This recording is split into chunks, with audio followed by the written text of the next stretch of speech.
On today's episode, I am joined by my dear friend Charlie. One of the things he's teaching me is called open kettle canning, a traditional technique of preserving highly acidic fruits and berries that he learned from his mother and she learned from hers. Since filming this show, we've learned that due to modern farming techniques, a lot of the acidity needed to make open kettle canning a good process for preserving these fruits and berries has actually been bred out of them. But it's an easy fix requiring adding some additional citric acid and a little more time in the boiling water. For detailed instructions, please check out Ball Canning's website at freshpreserving.com. Enjoy the show.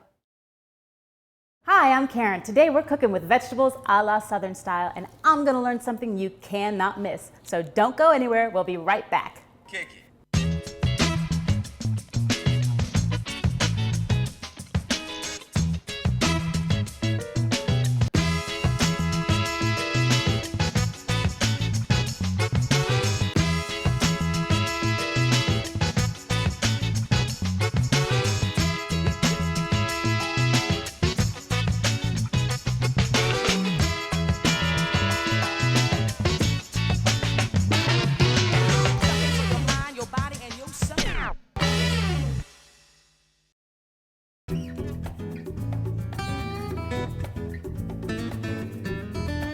I'm in the kitchen today with my great friend Charlie, who besides being a fantastic hairstylist, is a wonderful cook.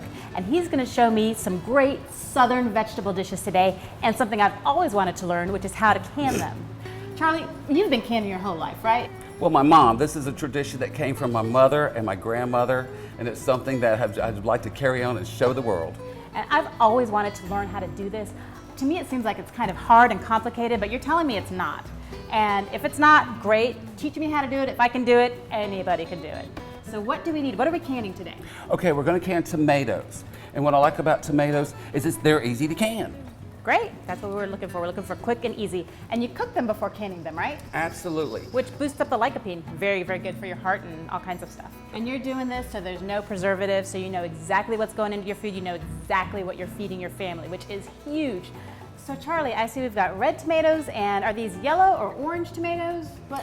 They're yellow tomatoes, and they're sweeter. They're sweeter, okay. Yeah, they have less acid, friendlier for people that have acidic stomach issues. Perfect. This is a little more of a vitamin acid. Great. So how do we get these ready to can? Okay, the best way to start on a tomato is peeling a tomato. Okay. And we start by the heart of the tomato. Okay. So that's what this is called? The heart of the tomato, yeah. Okay. And you start in the center of the tomato and peel that out like so, okay? And everybody's got their rhythm about it, but I take it and I peel at a side, and I let it take the skin off very lightly. Now, is this better than, I know people score them and put them in boiling water and peel them, or use serrated peelers. Is it just kind of whatever flows with you better? Well, a serrated peeler is definitely not the way to go. And some people blanch the tomatoes by boiling the tomatoes, boiling water and dropping them in boiling water for about a minute, and then putting them in ice, and then making the tomato, the skin peels right off. It's pretty easy. The reason why I choose to do it by hand is because it's very important to know that if a tomato has a bad spot, like this tomato here, you infect your whole pot of tomatoes that you're gonna can. So we're gonna peel up a bunch of these, and then what? Well, then we put them in our boiling pot, okay, and we boil them. The idea is you have to sanitize the jars, sanitize your tomatoes, and sanitize your whole process. Then it will not cause bacteria growth when you store them. They can store at room temperature for up to a year. A year? Up to a year. Wow, that's awesome. So you showed us how to peel, and we Absolutely. have here, this is the after. So the before and the after. And look how beautiful that. Can I pick one up? Absolutely. Well, my hands are clean. But you can see, now do you need to seed them to can them? Do you need to squeeze them and get the seeds out, or can you just can them as is? How does that work? Well, typically why I like to peel, and a lot of people blanch, but I like to peel is because I like to make sure that I get any hard spots out or like, you know, grizzle or such.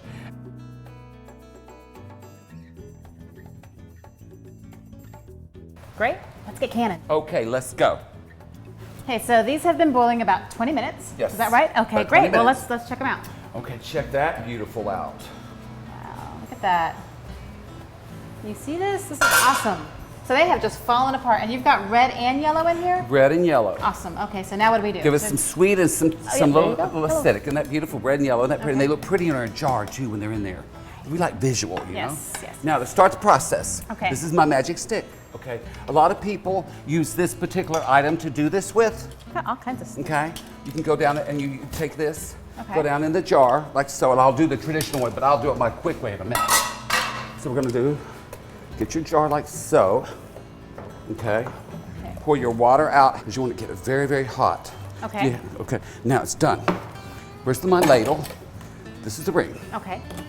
your canning ring. Do you have to put salt or something in there? We'll do that in 1 second. We do that the last step. Oh, okay. That hits the last step, and I'll show you that in a minute. So we put our tomatoes. Okay. Ooh, Have your I'm going to tomato. stand back. I can be deadly. I don't want a hot tomato facial. Absolutely. It can That be looks messy. so pretty. Isn't that beautiful? And look at that yellow, beautiful tomato in there. Isn't that gorgeous? So does this remind you of spending time with your mom and Oh doing my that goodness. stuff? That's I cooking lost from my the mom a heart. couple of That's years back. absolutely- You know, my mom went to heaven a couple of years ago and left me. So this is my way of remembering her, Little and tribute. staying close. Okay. So you fill it all the way up. All right, about that. Okay. Now at this point, I take this, my glove, and set it over on this side. Now, where I need you for, Karen, let's get busy. Okay, what do I do? Now, put me 1 teaspoon of salt in the top. A good heaping. A good heaping? Good heaping. And this won't make them salty? No, there's no salt in the tomatoes. Some people salt ahead of time. okay. I salt at the time of canning. Okay. Now wipe your lid because it's very important that you don't want to obstruct the vacuum seal. Now at this point we're going to take our boiling water and I'm going to take this off the eye and set over here because this is your station Ooh. on canning, right? Okay. This little cool thing is a magnet. Can you use a stick? No, you need that because it's very, very hot. And then set that on because it's got a little plastic seal in the middle. Okay. Okay? And then you take your hand like so. The fancy canning glove. Yes. That's like hardcore. And then we start by tightening it up really tight. Just do it as hard as you can. Just put the muscle in there. But the idea though is you want Okay. it to be sealed. The little ring on the top has got a little rubber seal in it. The heat melts it in and then it seals it on top. Okay, so the vacuum that's creating is really going to get it tight enough. Yes. Okay, so we've got the tomatoes in the can, and basically what's going to happen? Do I need to stick them back in the water, or how does that work? Well, typically, the way if you have everything boiling, and the steam will come up, it'll seal it in, and you won't have a problem. It creates a suction because of the seal. Right. As it cools, Okay. As it cools, so does it that might- thing on its own? it'll The little pop. And as a little boy, we would count the pops. If we did 14 cans, we had to sit and listen to 14 pops. And how long does it take for that to happen? Around about 10 to 15 minutes, 10 to 20 minutes, depending. Okay, so in about 10 to 20 minutes, you're going to hear a little ding sort of sound, and you're going to get a nice flat, I don't know if you can see that, nice flat top, where before when we just kind of screwed it on, it was a little poking up a little bit. It's going to suck it right down, and that means you have your nice vacuum seal, right? Yes, and also if it doesn't pop, you can always stick them in the refrigerator. That means it did not. Very important. If it does not pop and okay. seal, that means it's not sealed. That means you just need to, just like putting it in a Tupperware. Exactly. Okay, so you can need put it in to the hear refrigerator, that pop. You need that nice flat top. Very, very important. or you can immerse it back into the boiling water for 20 minutes. But regardless, pop, flat top. That's and it. we're good. That's right? it. And I can store these for you, set up to a year. Do they need to be in a cool, dark place like wine, or can they be anywhere? Typically cool and dark. We would always put them back in the box that they came in and put them under in the bed. jar box? And always store them under the bed. Under the bed. That's Perfect. right. We're all space Okay. conscious these days. And then we pull them out and we use them for marinara sauce or pizza sauce or Chili. perfect. Tomato Tomato bisque. soup, awesome. Everything. Anything you would use a typical can or box of tomatoes for. Absolutely. Well, perfect. Well, that, my friends, is how you can a tomato. Thank you so much, Charlie. And thank you very much for allowing me to share this. Great. 2 simple, easy, healthy Southern side dishes. Black-eyed peas And okra and tomatoes. and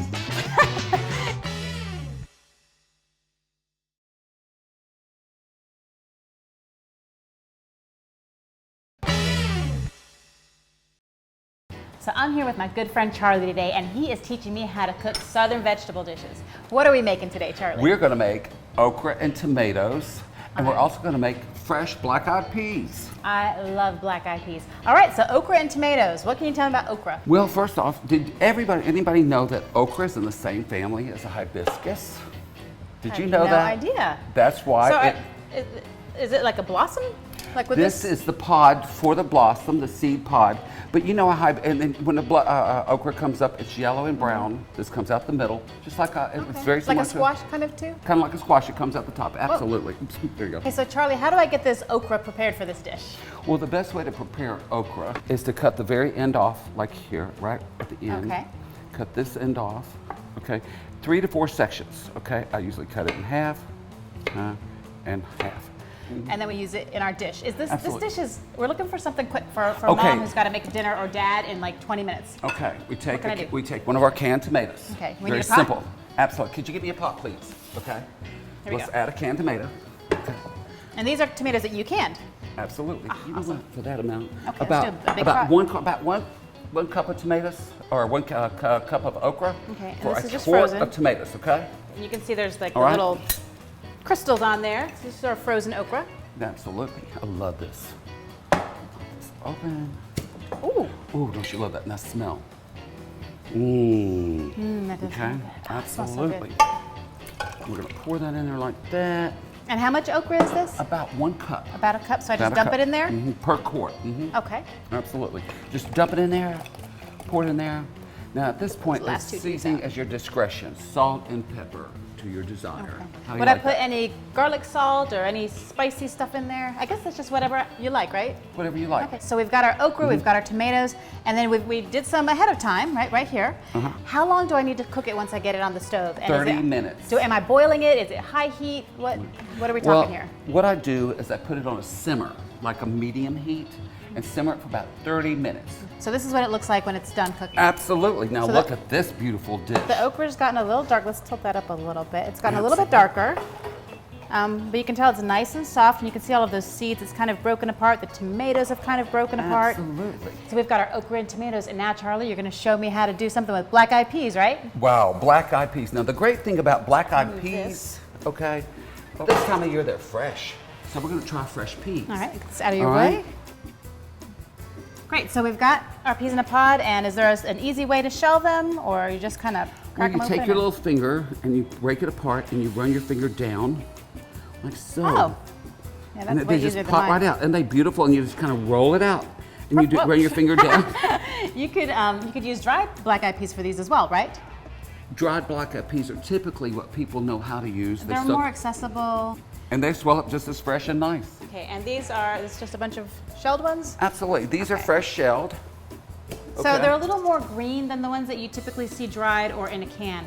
But I think that's just because they're fresher, right? Absolutely. And they're more tender and they cook a lot faster How too. do they taste raw? I got to taste one. Oh, they're great. I love raw. Oh, wow, that's good. Sweet, Very aren't they? good. Mhm. Don't you love them? Look how pretty. This would be good in a salad just like that. It's fresh and the salad's great. I love them fresh in the salad. Okay, so what are we going to do with these? Let's get some shallot going. Shallots tend to be a little more pricey than a regular onion, but you can typically find them in your regular grocery store, and they have a really nice, more of a refined flavor to me.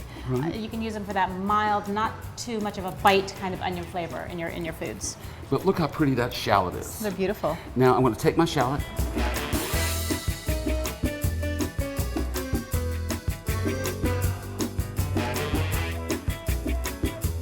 Okay, so we've got our peas, our shallots, our ham in there. What else do I need to put in there? Some water. Some water. Great. Yeah, put a little Do moisture. that? About a cup. About a cup. About a cup of water. Cup and a half. So, cup and a half. cup, Just cup kind and of a half? eye it out. You just want to keep it boiling and not where it won't stick to the bottom of the pan. Okay, so does the water need to come up to the edge of the peas? I go a little further with it. Okay, so it Absolutely. depends on how much you're making, how much water you're going to add, but you want to bring water up to where, to about there, would you say? Absolutely. It's just covering the top of the peas. They're just starting to float a little bit, but it's not too much. You don't want to make a soup here.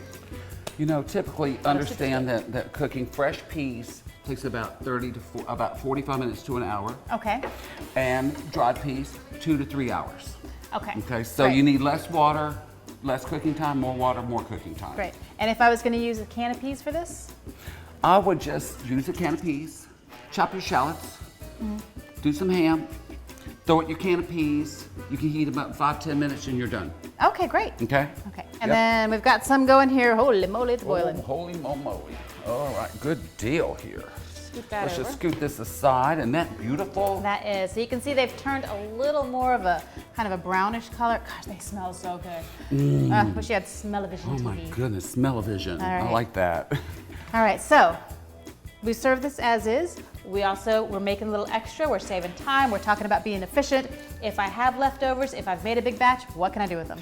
Well, you know something? You can throw this in a bag in the freezer. Okay, so you can freeze them, You can seal it up and freeze it up. Make sure you let them cool first because you don't want your bag to melt on you.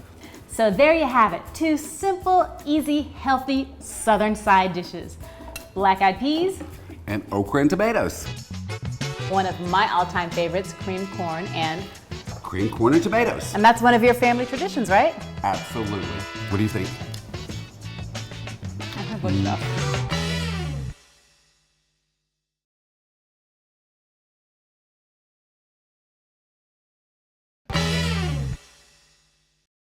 I'm here with my good friend Charlie today, and he is going to show me how to make one of my all-time favorites, creamed corn. And actually, Charlie, I have never made this before, so I am looking to you to show me the way. Well, Karen, the trick on creamed corn is how you prepare it. Creamed corn does not have cream in it. It's just how the cream is in the corn that's been extracted out. Oh, I thought it had like milk or cream or butter or something. No, okay. it's how and it's extracted out. So much healthier too, because that's what we want. We're cooking for our families. We're looking for something that's easy and that's healthy. It takes a little practice. Okay. A little practice makes perfect. Okay. Okay, as we go. Hold the ear of corn to this and hold it downward. And you want to, with your hands, if you're righty. And you want to go toward yourself. Normally, you would not want to cut toward yourself. Yes. This is the case where if you cut down, you're going to get in trouble because it's going to go into the cob. Oh, okay. Okay, so you want to cut at fluency. Now watch me, and then I take it and I start at the base of the knife. Okay. And I literally slice at the very top of the knife like that. So you're not going all the way through. No. You're just kind of taking the tops off? You just take Let me try and this. skin the top off. That's it. Woohoo! Isn't that beautiful? And then That you is go very- through the that's corn easy. and just see, and watch me just slide through this corn real fast like this. Okay, yeah, Isn't so if that you're getting in beautiful? there and your knife's getting stuck on the cob, you're going too deep. Absolutely. You just want to cut the tops right off of those little corn kernels. And all that juice, that's what we're going to use for Absolutely. the You just don't want, and a lot of times if You're you squirting me. see what I'm saying, they're juicy when you bring. I'm These just are enhancing the super juice. Juicy, hey. Absolutely. I'm getting a nice corn facial. And watch this now. Watch this. Oh, yes. And then to get the cream out of it, and you take the back of your knife. I get a rhythm going where I know exactly where I am. Get halfway through it, and I loop and hold it downward to it scrapes. And see how that nice milk comes out of the corn? Okay. This was my mom's bowl. It's almost 40 years old. See, again, cooking from the heart. See, I like it. I just love to do this. It just gets me so excited. And we'll just get these last one done, and then we're gonna put it in the pan and get it going. If you're just doing this for the first time, cut a little more slowly. It is Hit quite all the dangerous. thumb. Yeah, absolutely. And you might also want to wear some protective gear. You know, also what makes that a If little you're with easier- someone. It's easier if when you're at the sink, set the bowl in the sink, it goes down in toward the sink. That's a good. That's a the good best point. way to handle it, you know? Okay, so we've got our corn, the kernels off, the milk out of it. What's our next step? Next step, we're gonna do the skillet. Let's get it on the skillet. Okay. Grab the skillet for me. Absolutely. And we're gonna put it on the eye. It's very simple, okay? Do I need to put any butter or anything in there first? Let's put our corn in the skillet, okay? So let's do it. Corn There we in the go. skillet. Okay. Last little bit out. We don't No, you want don't want to waste it. No, we don't want to waste not one. Whoa, hello. Oh, it's flying. That's what I love. It's exciting. Okay. Now, we need some water and butter. Okay, how much water do we need? We need to take about 1.5 cups of water. Okay, and how much butter? And a stick. A stick of butter. So stick of cup butter. and a half of water, a stick of butter for 8 ears of corn? 8 to 10 ears of corn. Yep.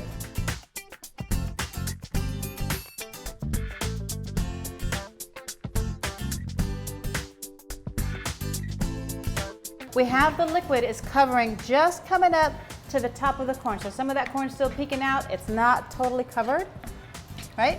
Absolutely. Is that what we're saying? Okay. Now, we start to simmer. Okay. As it starts simmering, we add How salt does and that do? pepper, and that's it. That's it? Just brilliant.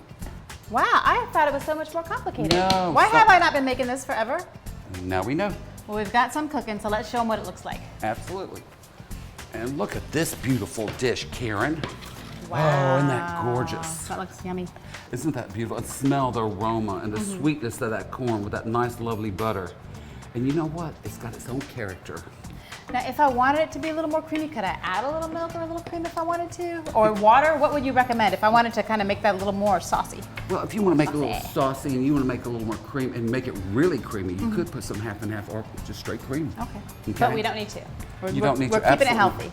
You don't have to. It's typically served like this. This is cream style corn. Oh, that looks delicious and it smells now, fantastic. if you really want to do something great with this, you could fry this in a skillet with some bacon. Oh my gosh. Okay, I'm gonna be really bad. Okay. I gotta taste it. How hot is this? What do you think? I have good stuff. Absolutely. Very, very, it's so sweet. It tastes like you added sugar to it. And there's no sugar. And I like there's a little bit of the crunch still in those kernels. So it's not kind of mushy like the kind you get in a can, at the store. It tends to be real mushy.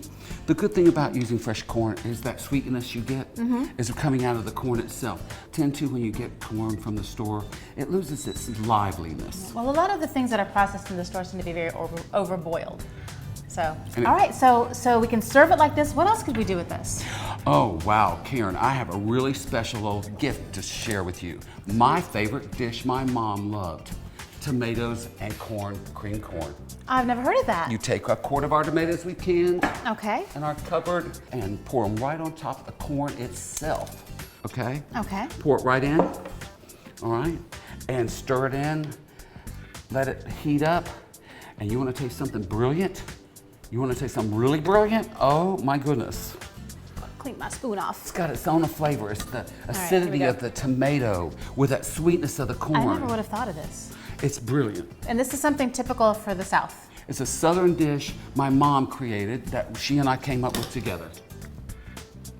That's really delicious. Isn't that incredible? The sweetness of the corn and the tanginess of the tomato really play off each other really well. So that's how easy it is to make these delicious, healthy Southern side dishes. One of my all-time favorites, cream corn, and Cream corn and tomatoes. that's one of your family traditions, right? Absolutely. Charlie, thank you so much for sharing this with us today. My pleasure. If you missed any of this episode or you want to catch any other shows and get the recipes, you can check us out on cox11.com. Don't forget to like me on Facebook at Karen is Cooking from the Heart.